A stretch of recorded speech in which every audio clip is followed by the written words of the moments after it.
Bonjour chers frères et sœurs en Christ, que la grâce, la paix et la miséricorde de notre Seigneur Jésus-Christ vous soient abondamment multipliés.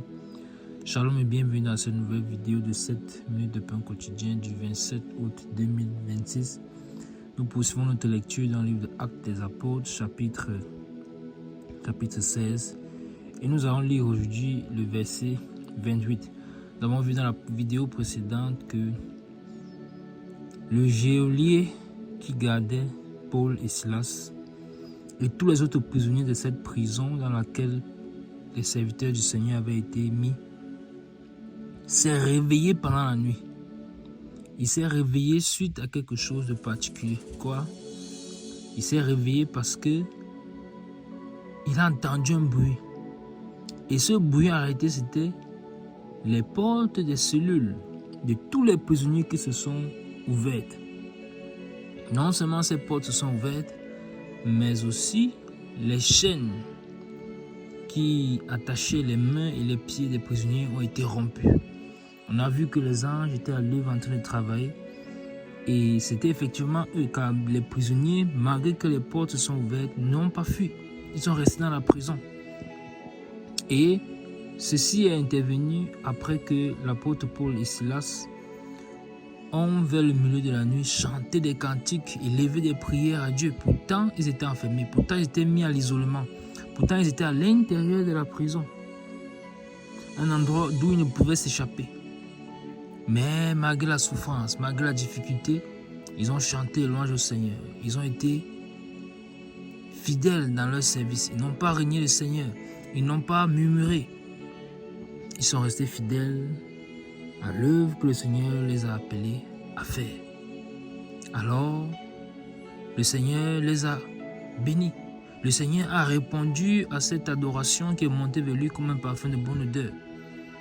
Et le Seigneur a dépêché ses anges. Ces anges sont venus et ont ouvert les cellules, ont délié les prisonniers, tous les prisonniers, y compris eux-mêmes. Le geôlier, c'est la troisième fois qu'on a vu que c'est la troisième fois que les Écritures viennent le signaler, bien le mentionner. Qu'est-ce qu'il a fait? Il avait reçu les instructions fermes que Paul et Silas ne doivent pas s'échapper. Vous voyez donc à quel point le diable est méchant, à quel point ses œuvres sont méchantes. Même les prisonniers qui étaient dans cette prison, qui véritablement avaient fait des services, avaient fait des choses mauvaises dans la société, eux encore ils pouvaient s'échapper. Mais en ce qui concerne Paul et Silas, les serviteurs de Dieu qui n'ont rien fait d'autre que de parler, que d'annoncer la bonne nouvelle de l'évangile, qu'est-ce qu'il en est d'eux? Il faut les garder. Absolument, ils ne doivent pas s'échapper. Voilà pourquoi le geôlier les a mis à la prison intérieure, à l'isolement. Mais les bien-aimés nous ont montré l'exemple. Quand nous sommes dans les difficultés, nous devons élever la voix au Seigneur. Nous ne devons pas sombrer dans la dépression, dans l'anxiété, dans l'inquiétude, dans la peur, dans les raisonnements, dans les doutes, dans les murmures. Non, nous devons élever la voix vers le Seigneur. C'est là même que notre adoration a une saveur particulière. Parce que nous ne louons pas le Seigneur seulement quand tout va bien, ou bien parce que tout va bien. Non. Quand on le loue dans la difficulté, dans les souffrances, surtout quand ça concerne l'évangile, parce qu'il ne s'agit pas juste de souffrir. Le livre déjà dit que si nous souffrons pour rien, ou bien pour avoir commis des bêtises, mais bien sûr, cela n'est pas un bon témoignage pour le Seigneur. Mais par contre, si nous souffrons à cause de l'évangile de Christ, quel poids éternel de gloire nous amassons dans le ciel. Alors le Seigneur a répondu à ce parfum de bonne odeur. Le geôlier a tiré son épée et il a voulu se donner la mort parce qu'il pensait que les prisonniers se sont échappés. Et qu'est-ce que le verset 28 nous déclare?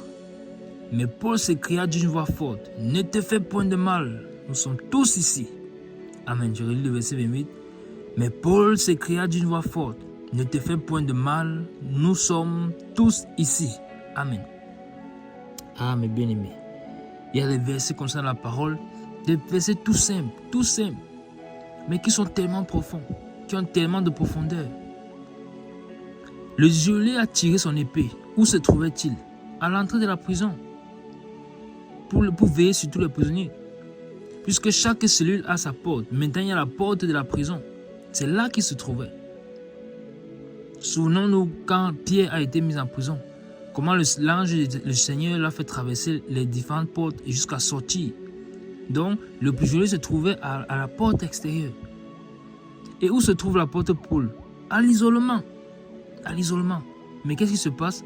L'apôtre de sa position peut voir ce que le geôlier est en train de faire. Ah, magnifique, magnifique. Nous comprenons donc que si nous sommes spirituels, le Seigneur peut nous montrer des choses. Et cette atmosphère était véritablement remplie de la présence de Dieu, remplie des anges. Donc, dans la présence du Seigneur, il n'y a plus de limites. Le temps ne compte plus. Les limitations ne comptent plus. Les murs ne sont pas véritablement des murs. Les obstacles ne sont plus les obstacles. Je refais encore à la libération de l'apôtre Pierre en prison. Comment tout s'est ouvert. Il a traversé la prison pensant que c'était une vision ou un songe. Mais le Seigneur l'a fait sortir. C'était une réalité. Alors, les portes de celui-là ne sont plus des obstacles. On a vu cela, que lorsque nous sommes dans cette présence du Seigneur, alors tous les obstacles sont ôtés. Toutes les portes qui étaient fermées s'ouvrent. Tous les liens qui nous retenaient sont coupés. Alors, l'apôtre de la prison intérieure de l'isolement peut voir ce que le geôlier est en train de faire. Et le geôlier veut se donner la mort. Voilà pourquoi il a besoin de crier. Pourquoi? Parce que lui, à l'isolement, il est à la prison intérieure. Et le geôlier est loin. Mais il doit crier. Et il a crié. Il a crié d'une voix forte. Ne te fais point de mal. Nous sommes tous ici. Donc, la question qu'on s'est posée à la fin du verset 27 et même du verset 26, est-ce qu'ils vont fuir? Est-ce que les apôtres vont sortir dans la précipitation, sachant que ce qui est en train de se passer, c'est déjà quelque chose de surnaturel? Non, ils ont compris que le Seigneur est avec nous. Les anges du Seigneur sont présents. Alors on n'a pas besoin de fuir comme des brigands. On n'a pas besoin de s'évader. Non, comme des malfrats. Non, nous allons rester là. Ceci va servir de témoignage. Et là aussi, c'est un enseignement que nous avons tiré. Comment est-ce que notre vie, notre consécration à Christ, notre adoration, notre louange, même dans les difficultés, peut servir de témoignage pour le Seigneur. On peut être dans un milieu où tous nous traversons des persécutions, mais la manière dont nous nous comportons, la manière dont nous comportons, nous réagissons face aux persécutions que nous vivons et que même les autres vivent, c'est-à-dire même les non-chrétiens, ils sont étonnés que mais comment toi tu fais? Comment toi tu fais pour supporter cela? Comment toi tu fais pour gérer cette pression si élevée? Alors voilà une porte ouverte pour parler du Seigneur. Nous sommes dans un témoignage pour le Seigneur. Quand nous sommes la lumière du monde et le sel de la terre. Alors l'apôtre a dit, ne te fais pas de mal, nous sommes tous ici. Les autres prisonniers eux-mêmes étant bloqués dans leur cellule parce que les anges n'ont pas permis qu'ils sortent. Ah, merveilleux verset, merveilleux verset. Mais pourquoi sont-ils restés là? Pourquoi sont-ils restés dans la cellule? C'est geôlier. On avait vu que c'est le premier homme mentionné depuis que les apôtres sont dans cette ville en train de chercher cet homme macédonien que Paul a vu en vision. Est-ce lui, comme ça, qui voulait se donner la mort? Nous le verrons par la grâce de Dieu dans la prochaine vidéo. Nous arrêtons là pour aujourd'hui. C'était tout pour les 7 minutes de pain quotidien. Ce jour, que la grâce, la paix et la miséricorde de notre Seigneur Jésus-Christ soit abondamment multipliée. Shalom.